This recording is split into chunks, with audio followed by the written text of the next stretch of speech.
Olá, tem uma pergunta que no fundo diz tudo sobre uma sociedade. Por que as pessoas cometem crimes? Pode parecer simples, mas as respostas revelam duas formas totalmente opostas de enxergar o mundo. E é isso que a gente vai explorar hoje. Pois é, essa é a grande questão, a pergunta que move toda a criminologia. E ela não é nada fácil de responder, sabe? Porque, dependendo da resposta, a gente revela o que pensa sobre sociedade, sobre justiça e até sobre o que é ser humano. Então, para a gente entender isso, o nosso caminho vai ser o seguinte. Primeiro, vamos ver as duas grandes respostas para essa pergunta. De um lado, a perspectiva do consenso, depois a perspectiva do conflito, e por fim, a gente vai amarrar tudo e entender por que essa distinção é tão, mas tão importante. Ok, vamos lá. Basicamente, a gente tem aqui duas visões de mundo que não podiam ser mais diferentes. Pensa assim. De um lado, as teorias de consenso. Elas partem da ideia de que a sociedade é, bom, um grande acordo, né? A gente compartilha valores, normas e o crime. O crime é quando alguém quebra esse acordo. É uma anomalia, algo que deu errado. Já do outro lado, as teorias de conflito dizem o contrário. A sociedade não é um acordo, é um campo de batalha. Grupos com mais poder criam as regras para se manter no topo. E o crime, nesse caso, não é uma anomalia, é uma consequência direta dessa briga por poder. Beleza, vamos começar então pela perspectiva do consenso. A ideia central aqui é que, no geral, a sociedade funciona. É como uma máquina bem azeitada. Então, se o crime acontece, é porque alguma peça quebrou, alguma coisa saiu do lugar. A grande pergunta é, o que foi que deu errado? E uma das primeiras respostas que surgiram nessa linha foi a teoria da anomia. Nomes como Emile Durkheim e Robert Merton olharam para isso e disseram o seguinte: o crime aparece quando os laços que unem a sociedade ficam frouxos, sabe? Quando as pessoas perdem aquele senso de pertencimento, de propósito coletivo. É como se a bússola moral de todo mundo ficasse meio maluca e aí alguns acabam saindo da rota. Aí veio a escola de Chicago e mudou o foco completamente. Eles olharam para as grandes cidades e pensaram, peraí, e se o problema não for a pessoa, mas o lugar onde ela vive? A ideia é genial. Eles viram a cidade como um ecossistema. E nesse ecossistema, algumas áreas, aquelas mais desorganizadas, acabam se tornando, digamos, o ambiente perfeito para a criminalidade florescer. E essa ideia de que um ambiente é crucial deu origem a duas teorias que ficaram super famosas. A primeira é a das janelas quebradas. A lógica é simples. Se tem uma janela quebrada num prédio e ninguém conserta, o recado é: aqui ninguém liga para nada. E isso abre a porta para problemas maiores. A outra, a tolerância zero, pega essa ideia e leva ao pé da letra. Ela defende que tem que reprimir com força até a menor infração para não deixar a coisa crescer. Agora, e se a gente pensar de outro jeito? E se cometer um crime não for quebrar as regras, mas sim aprender outras regras?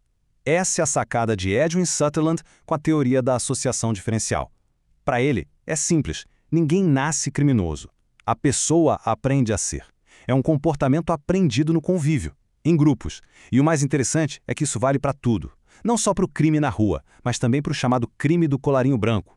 As elites também aprendem, em seus próprios círculos, as técnicas e as desculpas para cometer seus crimes. Mas e quando o crime não tem nada a ver com dinheiro ou vantagem? Às vezes, é puro protesto. É aqui que entra a teoria da subcultura delinquente. Ela olha para grupos tipo punks ou hooligans e entende que os atos deles são uma forma de dizer não para os valores da sociedade. É uma afirmação de identidade. O ato em si pode não ter uma utilidade prática, sabe? O valor está em ser do contra, em chocar, uma atitude que só faz sentido e é valorizada dentro daquele grupo específico. Ok, até agora, todas essas teorias partem de uma mesma base, né? A de que todo mundo mais ou menos concorda sobre o que é certo e o que é errado. Mas e se não for bem assim? E se esse tal consenso não existir de verdade? É aqui que a história vira. Essa pergunta joga a gente direto na outra grande corrente, a perspectiva do conflito. E ela vira o jogo completamente. A pergunta aqui não é mais o que tem de errado com a pessoa que cometeu o crime. A pergunta passa a ser o que tem de errado com o sistema que diz o que é crime e o que não é. E uma das teorias mais fortes aqui é a do etiquetamento, ou labeling theory. A ideia é bem radical. Olha só, nenhum ato é criminoso por si só. Ele só vira crime quando a sociedade olha para ele e cola uma etiqueta. Isso é crime. O foco sai do que a pessoa fez e vai para a reação da sociedade. E aí vem a pergunta de $1 milhão. Quem tem o poder de colar essas etiquetas? Essa frase aqui resume tudo. Ser desviante não é uma característica da pessoa, é uma consequência de alguém com poder aplicar uma regra e uma punição. O problema é que, uma vez que a pessoa recebe a etiqueta de criminoso, essa etiqueta pode grudar e a pessoa começa a agir como tal, quase como uma profecia que se cumpre, muitas vezes empurrada pelo próprio sistema. Mas a crítica pode ir ainda mais fundo. A criminologia de linha marxista vai direto na jugular.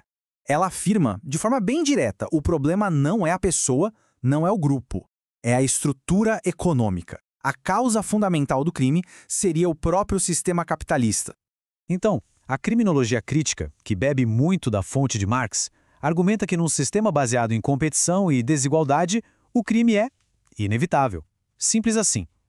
Nessa lógica, as leis não são neutras, de jeito nenhum. Elas seriam ferramentas que a classe dominante usa para proteger o que é seu e controlar o resto da população. E aí, a conclusão de muitos desses teóricos é bem radical. Não adianta reformar a polícia ou as prisões. É preciso questionar se elas deveriam sequer existir. Trazendo essa discussão para um contexto mais atual, a gente tem a criminologia cultural. Ela continua essa linha crítica, mas olhando para um ângulo diferente. Como é que certas manifestações culturais, sei lá, um estilo de música, um jeito de se vestir, o grafite, como é que essas coisas acabam sendo vistas como ameaça e até criminalizadas? Para essa teoria, o crime pode ser, na verdade, uma resposta cultural aos problemas e conflitos da nossa própria sociedade. E como isso acontece? Geralmente por um processo que a gente chama de alterização, ou othering em inglês. Funciona assim.